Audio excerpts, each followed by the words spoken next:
আমার এই কেকটা করতে ৪ থেকে ৫ ঘন্টা সময় লেগেছিল। কেন কেকটা করতে ৪ থেকে ৫ ঘন্টা সময় লেগেছে সেটা কিন্তু ভিডিওর লাস্টে দেখলেই বুঝতে পারবেন যে কেমন ডেকোরেশন ছিল। যে ডেকোরেশনটার জন্যই আমার এই কেকটা করতে অনেক টাইম লেগেছিল। প্রথমত ছিল এটা রেড ভেলভেট কেক।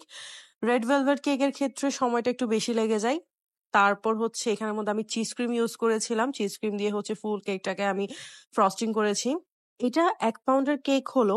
এই কেকটা করতে অনেক সময় লেগেছে। দেখা যায় বড় অনেক কেকের ক্ষেত্রে ছোট কেকগুলাতে যখন অনেক বেশি ডেকোরেশন দেয় কাস্টমারে, তখন ওই কেকটা করতে অনেক সময় লেগে যায়।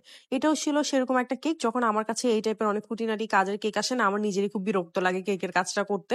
তবু কিছু করার থাকে না। আসলে এগুলো নতুন ডিজাইন তো, এগুলো দেখলে দেখা যায় যখন আমরা ভিডিও করি বা পিকচার আপলোড করি সবাই খুবই পছন্দ করে এই টাইপের কেকগুলা। আর বাচ্চাদের জন্য তো বেস্ট একটা কেক, কারণ এত বেশি কালারফুল কেক যে বাচ্চারা খুবই পছন্দ করবে তাদের জন্মদিনে গিফট হোক বা তাদের জন্মদিনে কেকটা অর্ডার করলে। তো এখানে যেহেতু চিজ ক্রিম ফ্রস্টিং ছিল, আমি ফুল কেকটা হচ্ছে একদম চিজ ক্রিম দিয়ে হচ্ছে ফিনিশিং করেছিলাম যাতে খেতে একদম পারফেক্ট লাগে। আর আপু আমাকে বলেছিল যে চিজ ক্রিমটা ইউজ করতে। এরপর আমি ফুল কেকটাকে হচ্ছে ভালো মতো ফিনিশিং করে ফ্রিজের মধ্যে সেট হতে দিব। দেন আমি এই কেকের মধ্যে প্রত্যেকটা ডেকোরেশন করব। কেকটা যদি ভালো মতো সেট না হয় তখন দেখা যাবে যে কেকের মধ্যে যে কোনো রকমের ডেকোরেশন করলে সেটা ভালো লাগবে না, ক্রিম উঠে চলে আসবে। তো আমি সবসময় হচ্ছে ক্রিমটাকে ভালো মতো সেট করে দেন হচ্ছে যে কেকের উপরে বাকি ডেকোরেশন করি। এখন আমি ডেকোরেশনের কাজ শুরু করে দিয়েছি। এখানের মধ্যে আমি সব ধরনের কালার ইউজ করছিলাম। নিচে হচ্ছে আমি একদম লাইট লেমন কালার ইউজ করেছি। আসলে পিকচারে যেমন ছিল ওভাবেই হচ্ছে আমি ডেকোরেশন করা স্টার্ট করে দিই। আমার খুবই সময় লেগেছে এই ডেকোরেশনটা করতে, কারণ এই টাইপের কেক আস্তে ধীরে হচ্ছে করতে হয় যাতে করে কেকটা সুন্দর লাগে, না হলে দেখা যাবে বেশি হিবিজিবি হয়ে যায় কেকটা দেখতে। আর এরই মাঝে বলে ফেলি, আমরা হচ্ছে ডিসেম্বর 10 তারিখ থেকে অফলাইন এবং অনলাইন প্রফেশনাল কেক ক্লাস নিচ্ছি, যেটা হচ্ছে এই বছরের শেষ কেক ক্লাস। যারা করবে তাদের জন্য এই কেক ক্লাসে প্রথমবারের মতো 2 টিয়ার কেক কিভাবে ডেকোরেশন করতে হয়, কিভাবে বানাতে হয় সেটা হচ্ছে আমরা দেখাবো। এই প্রথমবারের মতো আমাদের কেক ক্লাসে 2 টিয়ার কেকও বানানো দেখানো হবে। তারপর হচ্ছে বুক থিম কেক দেখানো হবে, যেটা এডিবল পিকচার দিয়ে করানো হয়ে থাকে। কিভাবে আপনারা পাইকারি প্রোডাক্টগুলো পারচেজ করতে পারবেন সেটা বলা হবে। কিভাবে কেকের বিজনেস স্টার্ট করবেন সেই সম্পর্কে অনেক অনেক আইডিয়া দেওয়া হবে। সার্টিফিকেট দেওয়া হবে।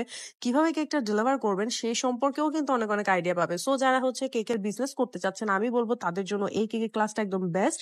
সেটা অনলাইন হোক বা অফলাইন হোক। যারা চট্টগ্রামের মধ্যে আছেন তারা আমাদের অফলাইন করতে পারেন, কারণ হচ্ছে আমাদের অফলাইন সিটটা খুবই কম, খুব তাড়াতাড়ি হচ্ছে সিট বুক হয়ে যায়। সো অফলাইন এর গুলো তাড়াতাড়ি আপনারা হচ্ছে সিট বুকিং করে ফেলবেন। আর যারা অনলাইন আছেন তারা ট্রাই করবেন এই মাসের মধ্যে হচ্ছে সিটটা বুক করে ফেলার, কারণ আমরা একদম লিমিটের মধ্যে হচ্ছে সিটগুলো নিয়ে থাকি। আর যারা করবেন অবশ্যই হচ্ছে আমাদের ফেসবুক পেজ আঞ্জুমস কেকের মধ্যে ইনবক্স করে ফেলবেন, কারণ এইবারের লাস্ট ক্লাসটার মধ্যে আমি চেষ্টা করব আরো নিউ নিউ কিছু আপনাদেরকে শিখানোর। আর এই যে দেখতে পাচ্ছেন আমার এই কেকটা আমার মোটামুটি রেডি হয়ে গিয়েছে। এখানের মধ্যে দেখতে পাচ্ছেন কত ধরনের ফুল ছিল, কত ধরনের স্টার ছিল, বিভিন্ন ধরনের কালারের ছিল। এইসব কালার মিক্স করা প্লাস হচ্ছে এগুলো কাটা দিয়ে আবার কাটা, বিভিন্ন ধরনের ডেকোরেশন গুলা করা। এখানের মধ্যে যা যা দেখতে পাচ্ছেন সবগুলা কিন্তু করতে অনেক সময় লেগেছে, কারণ এখানে অনেক ছোটখাটো হচ্ছে ডিজাইন ছিল যেগুলো করতেই বেশি সময় লেগেছিল, যার কারণে এই কেকটা আমার করতে টোটাল 4 থেকে 5 ঘন্টার মতো ফুল লেগেছিল।